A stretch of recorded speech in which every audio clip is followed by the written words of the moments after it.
Okay, what we got here is a John Deere 116. Okay, it's got a 16 horse twin cylinder motor.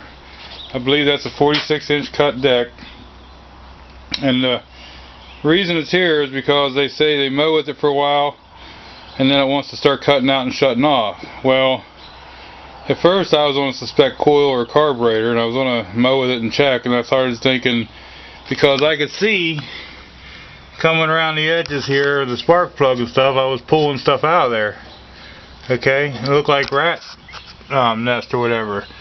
And it's got a onboard fuel pump mounted right to the carburetor, which I might still put diaphragm in that.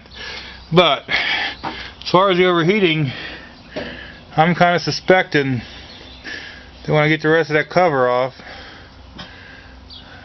that might be part of our problem. So what I'm going to do is take all the covers off, and I'll clean this motor out really good, and then I'm going to run it and mow with it and see what happens. Now, I also expect that it could be the fuel cap on the gas tank, but I see that someone's already drilled that and vented it, so we're going to start with cleaning the motor out. Here's what we got here with the side cover taken off. As you can see, there's quite the nest in there.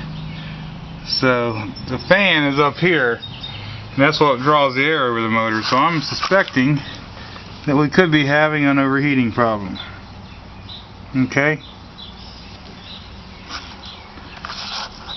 Okay, now here's the other side. As you can see, it's got some stuff in it, but not nearly as bad as the other side is.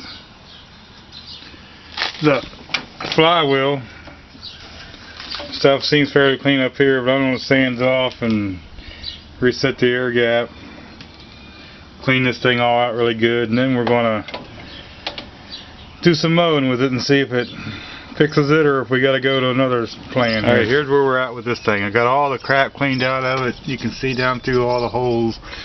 I mean, it's not perfectly clean, but it is a lot cleaner than what it was. It ought to be clean enough to run without overheating. So we're going to try this out before we go on.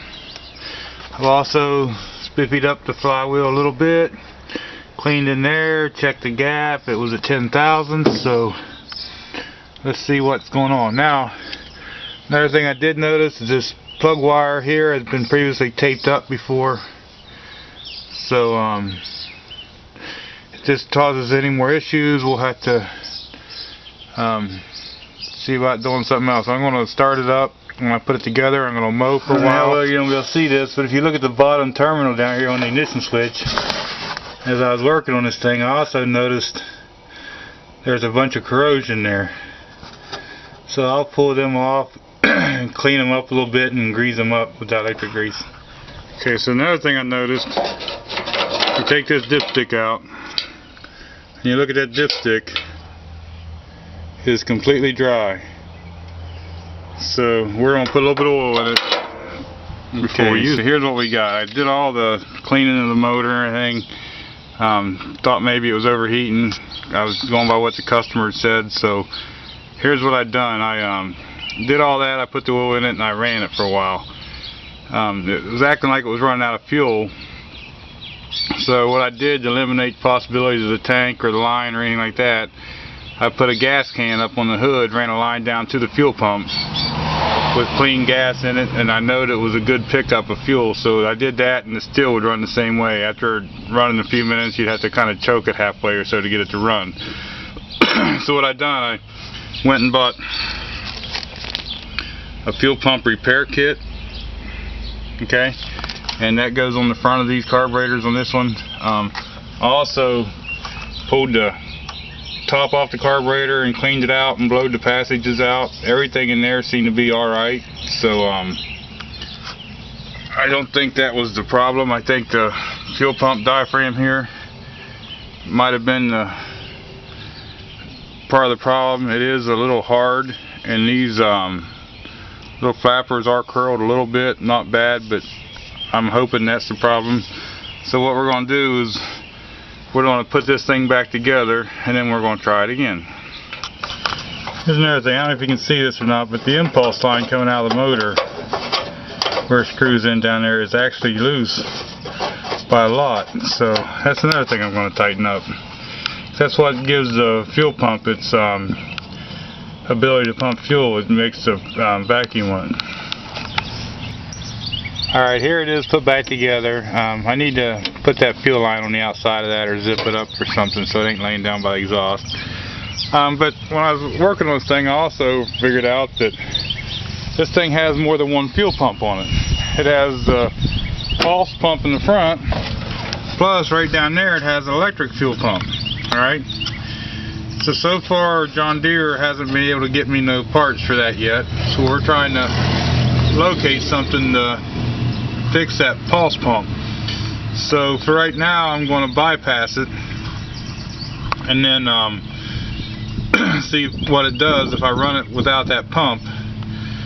So if worse comes to worse, maybe I'll try to put an electric fuel pump down in there, a little low pressure one, 3 or 4 psi pump or something, see what happens. I could always put a regulator on it, but as you can see the wiring on this thing has been tampered with a little bit too. So we're going to try this thing without the electric fuel pump and just see what it does, and then if it runs alright with just the front fuel pump, we'll see what happens then. Alright guys, we got the John Deere 116 running. I've been mowing with it for a while. I mowed back there with it. I mowed this field down below that house, all the way on the right down there at the bottom I mowed. Also the house right behind me. And so far it seems like it's done fairly well. Now this thing has 2 fuel pumps on it. It has the regular fuel pump up on the carburetor. Right here. That's the one I rebuilt. Okay. I'm going to change that too. I rebuilt that one. And then there's a fuel pump right down in there. I don't know if you can see the electric one. I'm bypassing right now. So it affects starting sometimes. So what I'm going to do is I'm going to ask the owner what he wants to do. He can either run it this way, or if he wants to fix it correctly, we can do the other fuel pump in it. I was having a hard time finding parts for the regular John Deere fuel pump.